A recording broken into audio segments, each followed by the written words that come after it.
আমরা ইনফ্লুয়েন্সারদের ভাবি যে কি করে, খালি রিল বানায়, এই করে, আর কতগুলো মিলিয়ন ফলোয়ার নিয়ে আসে, তা কিন্তু নয়। ডিজিটাল ক্রিয়েটাররা কিন্তু অত্যন্ত গুরুত্বপূর্ণ একটা জায়গা। এবং আমি অনেক ক্রিয়েটারদের দেখলাম যারা স্ট্যান্ড আপ কমেডি করেন, যারা অন্যান্য অনেক বিভিন্ন রকমের কন্টেন্ট বানান, শুধু ভিডিও বানিয়ে ছেড়ে দিয়েছেন তা না, কখনো বন্যায় ত্রাণ সামগ্রী সরবরাহ করতে সাহায্য করেছেন।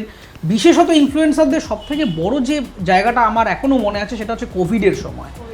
কোভিডের সময় যেভাবে মানে কোথায় বেডের অভাব রয়েছে, কোথায় অক্সিজেন সিলিন্ডার সাপ্লাই দিতে হবে, সেখানে একটা মেসেজ একজন সাধারণ মানুষ পড়লে যে পরিমাণ শেয়ার হচ্ছিল, যখনই সেটা কোনো বড় ক্রিয়েটার যার একটা কয়েক লক্ষ কয়েক মিলিয়ন ফলোয়ার আছে তারা যেভাবে পার্টিসিপেট করেছিলেন, সেটা কিন্তু খুব গুরুত্বপূর্ণ। ফলে সেই জায়গা থেকে আমি এই জায়গাটাকে আমি বোঝার চেষ্টা করি বা আমি এইভাবে কানেক্ট করার চেষ্টা করি যে সাধারণ মানুষের মতো করে যে কোনো জিনিসকে বলা এবং সেইটাকে আলোয় নিয়ে আসা, যাতে সেটা একটা টেবিলের মধ্যে এলে আমাদের সবার সামনে থাকে এবং সেখান থেকে তার ভালো মন্দটা দেখে সেটা পলিসি লেভেলে রিফ্লেক্টেড হতে পারে।